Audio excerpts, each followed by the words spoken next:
제가 50년은 더 젊어 보이게 해드릴게요. 말을 하되 고맙니. 하나, 둘, 셋. 클럽 가니? 시방 나한테 시부랑거렸냐? Kembali muda untuk memperbaiki kesalahan yang dibuat di masa lalu adalah keinginan semua orang. Seperti kisah di film Miss Granny, di mana pada film ini mengisahkan tentang seorang nenek yang mendapatkan kesempatan luar biasa untuk kembali muda. Penasaran dengan filmnya? Yuk langsung saja kita melebur ke ceritanya. Kisah ini berawal dari seorang nenek bernama Om Malsun. Dia merupakan seorang janda tua berusia 74 tahun yang tinggal bersama keluarga putranya. Putranya yang bernama Hyun-chul adalah seorang dosen di salah satu universitas. Dulunya Malsun ini menjalani kehidupan dengan sangat sulit setelah kehilangan suaminya di usia muda. Dia lalu berjuang sendirian membesarkan dan menghidupi putranya sambil bekerja. Itu artinya keberhasilan putranya pada saat ini tidak lain karena jasa sang ibu. Namun, di usia tuanya saat ini, Malsun mengalami kesulitan. Dia menjadi keras kepala dan tidak tahu malu. Dia seenaknya mengatur seperti orang berumur lainnya. Bahkan, dia sering mengomentari gerak-gerik menantu di rumah yang juga merupakan istri Hyun-chul bernama Aija. Sampai-sampai Aija mengalami stres dan harus diterapi dengan obat. Bahkan, dia baru bisa tenang ketika Malsun pergi bekerja. 우리 교수님 잘 다녀오세요. 다녀올게요. 너는 아범 나가는데 잘 다녀오세요 한마디 하면은 입이 삐뚤어진다냐. Di sela-sela waktu itu, Malsun bekerja di sebuah kafe bersama teman masa kecilnya yang bernama Tuan Park. Namun, kafe itu sering dikunjungi oleh seorang wanita tua genit bernama Okja. Malsun dan Okja tidak pernah akur. Setiap kali mereka bertemu, mereka saling mengejek. Hari ini, Okja datang dan menggoda Tuan Park. Malsun yang muak dengan kelakuan nenek itu langsung memberinya pelajaran. 커피 한 잔 뽑아줘요. 됐어. 아니 어디서 해골썩은 내가 나네. 해골썩은 어따 대고 옮기는 것이야. Tuan Park mencoba untuk memisahkan mereka. Namun malah terkena pukulan hingga hidungnya terluka dan membuatnya pingsan.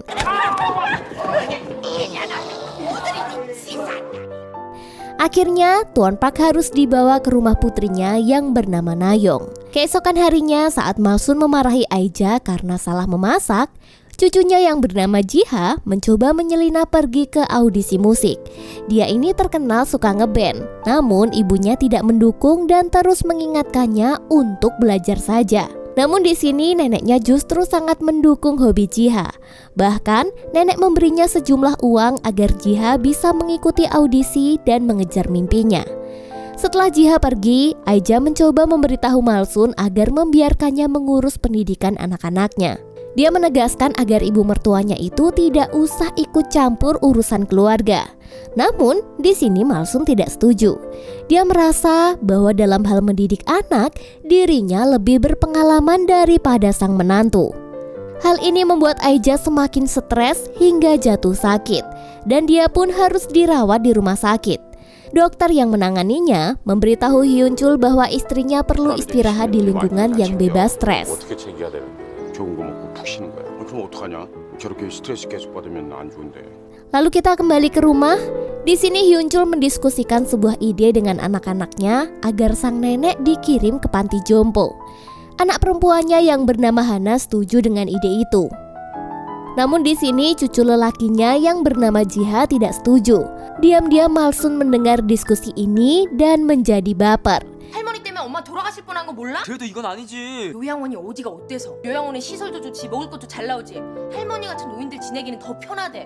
Dia merasa bahwa anaknya sama sekali tidak memikirkan perasaan ibunya yang tersakiti karena keputusannya yang membuat hatinya hancur.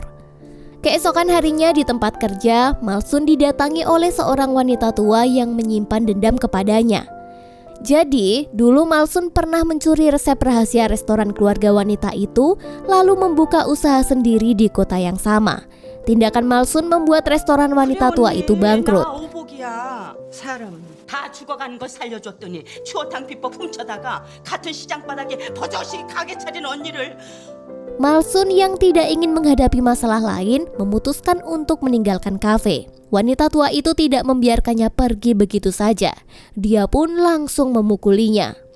Malsun dengan linangan air mata mengakui bahwa dulu dia memang mencuri resep itu demi bisa menghidupi anaknya yang masih kecil dan tidak memiliki seorang ayah. 하고 침을 뱉으려면 뱉어. 아파서 젖도 못 삼키는 우리 붓들이 나 혼자 죽기 살기로 그렇게 키웠구먼. Tapi kan cara ini tetap salah ya guys. Nah hari itu di malam hari setelah pulang dari kafe, Malsun memilih berdiam diri di sebuah halte bus. Wajahnya masih basah dari air mata yang mengalir. Dia merasa sangat sedih karena dulunya dia bersedia melakukan apa saja untuk menghidupi anaknya. Namun sekarang anaknya malah mengabaikannya. Dia merasa bahwa mungkin semua orang tidak menyukainya dan tidak membutuhkannya. Tiba-tiba pandangannya tertuju pada studio foto di seberang jalan. Dia memutuskan untuk mendatangi studio itu dan berhenti sejenak untuk memandangi potret Audrey Hepburn yang ada di etalase sebelum akhirnya memasuki studio. Di sini, Malsun menyewa jasa foto serta merias wajahnya secantik mungkin. Sebab Malsun ingin memiliki sebuah foto yang dapat digunakan setelah dia meninggal nanti. Dia ingin tampilannya terlihat lebih muda. Dia kemudian bertemu dengan seorang fotografer yang berjanji akan membuatnya terlihat 50 tahun lebih muda dari foto itu. 제가 50년은 더 젊어 보이게 해드릴게요. 말이라도 고맙네. Suara jepretan kamera dan lampu blitz yang menyala menandakan sesi pemotretan telah selesai dilakukan. Malsun sangat senang dengan hasil foto itu. Namun, hal yang aneh terjadi saat dia hendak pulang menggunakan bis. Di sini ada 3 pemuda yang menggoda Malsun. Dan ini tentu saja membuatnya bingung. 클럽 가니? 오늘 드레스 코드가 뭐야 이거는? 빈티지야? Hingga akhirnya Malsun melihat bayangannya di kaca dan dia pun terkejut karena fisiknya kembali muda seperti gadis berusia 20 tahun.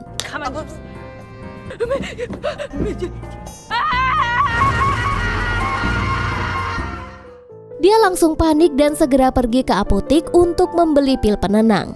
Di saat itulah Malsun hampir gila setelah mengetahui hal aneh yang terjadi pada tubuhnya. Lalu Malsun mencoba kembali ke lokasi studio foto. Namun dia menemukan bahwa studio itu telah berubah menjadi sebuah rumah makan. Malsun yakin bahwa studio foto sebelumnya berada di daerah sini. Namun pemilik rumah makan membantah dan mengatakan bahwa tidak pernah ada studio foto di daerah itu karena rumah makan itu telah beroperasi selama 10 tahun. Malsun akhirnya menyerah dan tidak berani pulang ke rumah karena takut dengan penampilannya yang telah berubah. Dia tidak ingin anak dan cucunya tidak dapat mengenalinya. Akhirnya, dia memutuskan untuk tidur di panti jompo. Di dalam mimpinya, dia mengalami mimpi buruk di mana anak, menantu, dan cucunya tertawa bahagia saat mengira dirinya sudah mati. Setelah Malsun terbangun, dia pun memutuskan untuk menikmati kesempatan kedua yang diberikan Tuhan kepadanya. Dia terlihat bahagia bisa kembali di usia muda dan melakukan segala hal yang belum pernah dilakukan sebelumnya. Malsun mulai dengan berbelanja di mall, berubah gaya rambutnya, dan membeli sepatu yang sebelumnya hanya bisa dilihatnya. Terakhir, dia mencari rumah kos dan menyewa kamar kos milik teman dekatnya, yaitu Tuan Pak. Dia menyamar dan mengubah identitasnya menjadi Dory dan mendapatkan tempat tinggal di malam hari. Di sini Dory melewati rumah putranya dan meninggalkan catatan di pagar besi agar mereka tahu kalau sang nenek baik-baik saja. Keesokan harinya, Dory mengunjungi kafe tempat dia dulu. Dia bahkan menyanyikan satu lagu yang penampilannya sukses memukau seluruh pengunjung kafe. Dan ini membuat pengunjung sangat memuji penampilannya. Sang cucu juga kebetulan melihat penampilan Dory dan sangat terkesan. Ternyata maksud tujuan Jiha datang untuk menanyakan tentang neneknya kepada Tuan Pak. Setelah lagu selesai dinyanyikan, Dory segera pergi karena dia khawatir jika cucunya bakal mengenali wajahnya. Malam hari pun tiba di mana Dory pergi ke tempat Tuan Pak. Namun tiba-tiba datanglah cucunya si Jiha, di mana dia ingin mengajaknya untuk pergi minum di luar. Di sini Dori curiga bahwa cucunya memiliki perasaan kepadanya. Namun ternyata Jiha menawarkannya untuk menjadi vokalis band. 나랑 같이 할래요? 절대로 안 되는 일이야. 앉아. 솔직히 우리 같은 밴드에서 노래하시긴 아까우세요. 노래? Jiha juga menceritakan bahwa kemarin band mereka menjadi yang paling buruk di audisi yang mereka ikuti. Karena dia tidak tega melihat sang cucu sedih, Dori pun menerima permintaan Jiha dengan senang hati. Keesokan harinya, Dori bertemu dengan teman-teman Jiha dan melihat penampilan serta musik metal yang mereka mainkan. Dori merasa musik mereka terdengar mengganggu di telinga. Lalu dia pun menyarankan untuk menggunakan nada ceria pada setiap lagu yang dinyanyikannya. Awalnya mereka tidak terlalu menyukai ide itu. Namun setelah Dori mengedipkan mata dan memberikan mereka sebuah ciuman dengan tangannya, akhirnya band metal ini merubah aliran musiknya. Setelah sukses dengan penampilan mereka di jalanan, Dori dan sahabat-sahabatnya mulai mendapatkan undangan untuk tampil di bar dan beberapa acara lainnya. Dori, Jiha serta teman-temannya pun berusaha merubah citra mereka menjadi lebih ceria dan segar. Penampilan mereka yang sukses membuat banyak orang menyukainya. Beberapa hari kemudian, setelah tampil di sebuah bar ketika pulang dari manggung, Dori merasa ada yang membutuhkannya. Dia lalu mempercepat langkahnya dan berhasil menangkap seorang pria penguntit. Awalnya pria itu ingin kenalan. Tapi akibat kesalahpahaman, Dori malah panik dan mengira bahwa pria itu adalah penjahat. 어디 가서 얘기나 좀 하죠. 됐고. 저기 잠깐만요. Dori pun akhirnya memanggil polisi yang lewat dan menangkap si pria. Padahal itu hanyalah kesalahpahaman mereka berdua. Setelah kejadian itu, Dori dan bandnya mengikuti sebuah audisi musik. Di sana, Dori kembali bertemu dengan pria yang sebelumnya dilaporkannya ke polisi. Ternyata pria itu adalah seorang produser musik bernama Sangwo. Sangwo ingin menawarkan kerjasama kontrak dengan Dori dan bandnya. 우리 프로그램 신인 소개 코너에서 도리 씨와 반지하 밴드를 소개하고 싶어요. Tawaran itu membuat Dori dan teman-temannya sangatlah senang. Lalu mereka menyetujui kontrak yang diberikan oleh Sangwo. Sementara itu, pencarian terhadap Malsun terus dilakukan. Tuan Park berada di kantor polisi dan melihat rekaman CCTV yang menunjukkan seorang wanita menggunakan ATM Malsun dengan wajah tertutup payung. Di sini polisi menyimpulkan bahwa Malsun tidak melarikan diri, namun diculik. Tuan Park mulai mencurigai Dori dan memeriksa kamar kosnya. Di sana, dia menemukan berbagai barang yang membuatnya terkejut, seperti baju, sepatu usang, dan gigi palsu yang ternyata milik Malsun. Ketika Dori telah kembali, Tuan Park langsung menyelinap dari belakang untuk meringkusnya. Namun, upayanya gagal saat Dori lebih cepat menyerangnya.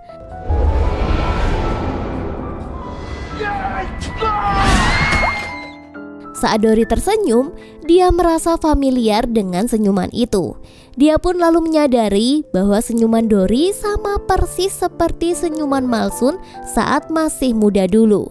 Akhirnya dia sadar bahwa wanita di depannya adalah Malsun. Dan Dori juga mengakui serta menceritakan kejadian yang dialaminya sehingga membuat dirinya kembali muda. Setelah mengetahui bahwa Dori dan Malsun adalah orang yang sama, Tuan Park mengundang Hyun Chul dan Aija untuk datang ke rumahnya dan memberitahu keduanya bahwa dia bertemu dengan ibu mereka. Tuan Park menjelaskan bahwa Malsun saat ini baik-baik saja dan sedang menjalani hidup yang selalu diinginkannya. 편지까지 주고 가셨네. Keesokan paginya, Pak Park menjemput Dori di halte bus. Hari ini, Dori akan tampil di sebuah acara konser bersama bandnya dan Pak Park akan mengantarkannya. Di situ, Park berusaha terlihat keren dalam berpakaian serta dandan sedikit. Dia berharap penampilan anak-anak mudanya ini membuat usianya terlihat sama dengan Dori. Lalu mereka tiba di lokasi di mana konser Dori bersama bandnya akan diliput oleh stasiun TV swasta. Di atas panggung, penampilan Dori untuk pertama kalinya di layar kaca mampu menyihir ribuan pasang mata penonton yang hadir. Dan ini pun membuat pemirsa di rumah terpesona. Dori menyanyikan lagu yang dibawakannya sambil mengenang masa lalunya. Dia teringat pada sosok suaminya yang meninggal saat dirinya hamil tua. Saat itu, dia harus menabur abu suaminya seorang diri, membesarkan Hyunchul, dan bekerja keras membanting tulang demi menghidupi dirinya dan juga anaknya. Dori tidak pernah menyerah dan terus berusaha agar anaknya menjadi orang yang sukses. Tepukan dari penonton mengakhiri lamunannya dan membuat Dori merasa takjub. Dirinya yang sekarang seperti tidak nyata, karena respon penonton di luar ekspektasinya. Impiannya untuk menjadi penyanyi kini akhirnya terwujud. Beberapa hari kemudian, produser TV mengajak Dori dan yang lainnya pergi berlibur di kolam renang. Di sini, Tuan Park juga ikut bersama mereka. Saat akan bermain di wahana ombak, Tuan Park terlihat ketakutan dan terus berpegangan pada Dori. Saat ombak datang, dengan kerasnya dia pun menghantam tubuh mereka. Di sini, Park dan Dori terpisah. Park terseret dan terdampar di pinggir kolam, sedangkan Dori sedikit lebih beruntung karena diselamatkan oleh Sungwoo. Dori mulai jatuh hati pada Sungwoo setelah insiden penyelamatan itu. Namun, suatu kejadian aneh membuat Dori terpaksa meninggalkan Sungwoo. Salah satu kakinya tiba-tiba berdarah, dan area tempat luka itu mendadak berkerut seperti kerutan nenek-nenek. Pada malam harinya, Dori kemudian meminta bantuan Park untuk mengecek keanehan itu. Tuan Park mencoba menusuk salah satu bagian tubuh Dori menggunakan jarum. Dan lagi-lagi, bagian yang terkena jarum itu mengeluarkan darah dan berkerut. Mereka menyadari bahwa jika Dori berdarah, kulitnya akan kembali menua. Keesokan harinya, Dori datang ke rumah Sungwoo. Mereka menghabiskan malam dengan obrolan panjang yang menyenangkan ditemani segelas anggur. Karena kebanyakan minum, Sungwoo kemudian tidur di samping Dori. Dori yang masih terjaga mengambil selimut untuk menyelimuti tubuh Sungwoo serta menyanyikan lagu pengantar tidur untuknya. Dan lagu ini biasa dia nyanyikan untuk anaknya Hyunchul.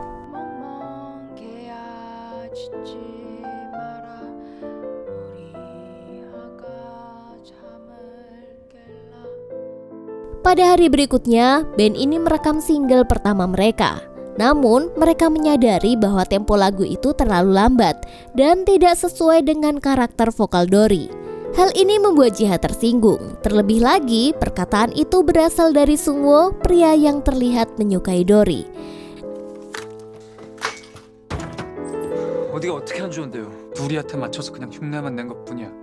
Dan ternyata, diam-diam Jiha juga menyukai Dori, alias neneknya sendiri. Setelah itu, Jiha pun pergi dan disusul oleh Dori yang ingin menenangkannya. Dalam keadaan yang emosi, Dori kemudian membujuknya untuk kembali ke tempat rekaman. Di sini Dori juga menjelaskan bahwa sebenarnya Sungwoo menginginkan yang terbaik bagi band mereka. Jiho yang cemburu karena tahu jika Dori semalaman tidur di rumah Sungwoo semakin terlihat marah. Apalagi dia mengatakan bahwa Dori memang suka dengan Sungwoo. Dori malah berbalik marah dan mengajak cucu kesayangannya makan bersama agar hubungannya kembali membaik. Waktu terus berjalan, setelah beberapa waktu tidak bertemu, Dori menemui Park untuk menceritakan kegelisahannya. Dengan sigap, Park langsung menebak kalau Dori sedang jatuh cinta. Di sini, Dori menjawab bahwa ini merupakan pertama kali bagi dirinya setelah sekian lama tidak suka dengan seorang pria. Dia tidak pernah merasakan perasaan itu sebelumnya. Dari hari ke hari, hubungan antara Dori dan Sungwoo semakin dekat. Sungwoo semakin menunjukkan ketertarikannya kepada Dori. Saat Sungwoo mengantarkan Dori pulang, dia menyematkan sebuah jepit rambut di rambut Dori, serta mencium keningnya. 예쁘다. Tujuan kedatangan Dori ke rumah sakit adalah untuk menjenguk Okja yang kabarnya sedang dirawat akibat stroke. Namun begitu mereka tiba di rumah sakit, sayangnya semua sudah terlambat. Okja telah meninggal dunia. Entah kenapa, Dori merasakan kesedihan yang mendalam melihat wanita tua yang selalu bertengkar dengannya itu sudah meninggal. Beberapa hari kemudian, Dori beserta bandnya kembali diundang stasiun TV untuk tampil di acara festival musim semi tahunan yang terkenal di Korea. Namun, di hari konser besar itu, Jiha malah terjebak macet sehingga terlambat. Sementara para penonton telah berkumpul dan bintang tamu sudah bersiap di belakang panggung. Untuk tidak terlambat, Jiha memutuskan untuk menyewa sepeda umum dan mengayuh sepedanya dengan cepat. Namun, dia harus melawan arus kendaraan. Akibat kecerobohannya, dia pun tertabrak oleh truk dan mengalami koma. Dengan kabar kecelakaan itu, para kru terutama Sungwoo mulai panik. Sungwoo selaku produser ingin membatalkan penampilan mereka demi melihat kondisi Jiha di rumah sakit.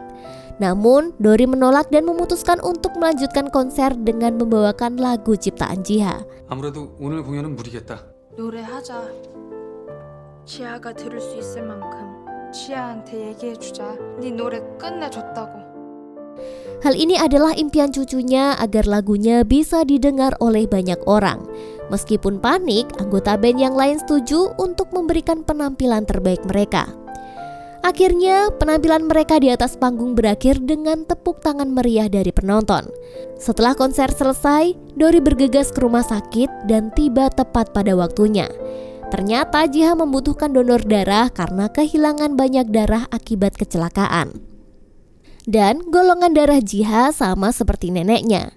Karena kasih sayangnya yang begitu besar terhadap cucunya, Dory dengan cepat mengajukan diri sebagai pendonor transfusi darah. Di sini Tuan Park mencoba menjauhkan Dory dari keluarganya dan mengingatkan bahwa jika darahnya diambil, Dory akan langsung kembali menua dan kehilangan segala kesempatan untuk mewujudkan mimpinya. Namun Dory tetap teguh pada niatnya untuk melakukan donor darah demi menyelamatkan sang cucu. Ketika Dory sedang menuju ruang pendonor, dia bertemu dengan Hyunchul yang sebenarnya telah mengetahui bahwa Dory adalah sang ibu karena ternyata Tuan Park telah menceritakan semuanya kepadanya. Hyunchul kemudian meminta ibunya untuk tidak berkorban lebih dalam demi cucunya, mengingat ibunya sudah selalu berkorban untuknya sejak kecil. Hyunchul pun memohon agar ibunya mencari kebahagiaannya sendiri dan menikahi pria yang sehat, serta tidak melahirkan anak yang tidak berbakti seperti dirinya. 그냥 가세요 제발. 자식들 아귀처럼 쓰지 말고 명자를 남편 놓지 말고 나처럼 못난 아이도 낳지 마세요. 그래 제발. Namun di sini Dory menolak permohonan itu dan mengatakan bahwa dia tidak keberatan menjadi tua asalkan bisa bersama keluarganya yang sangat dia cintai. Keduanya pun saling memeluk dan menangis. Kini setahun telah berlalu sejak mereka tampil di atas panggung untuk pertama kalinya tanpa si vokalis cantik mereka yang telah pergi. Meskipun begitu, mereka telah menemukan pengganti yang sama hebatnya yang bernama Hana. Ternyata Hana ini adalah kakak perempuan Jiha. Pada konser terbarunya, orang tua dan nenek Malsun turut hadir memberikan semangat kepada Jiha dan Hana. Saat keluar dari gedung usai konser, Malsun melihat dari kejauhan pria yang pernah membuatnya jatuh cinta. Namun kini dia juga merasa senang karena dia memilih untuk tidak mendekatinya. Sementara itu, Tuan Park terpikat oleh sebuah studio foto dan berhenti sejenak mampir di tempat itu. Setelah selesai difoto, dia segera pergi ke halte bus untuk menjemput nenek Malsun. Setelah Pak Park melepaskan helmnya, wajahnya memikat hati para remaja di sekitarnya karena penampilannya yang tampan. Tetapi ternyata hati Tuan Park hanya untuk nenek Malsun. Dan film pun tamat.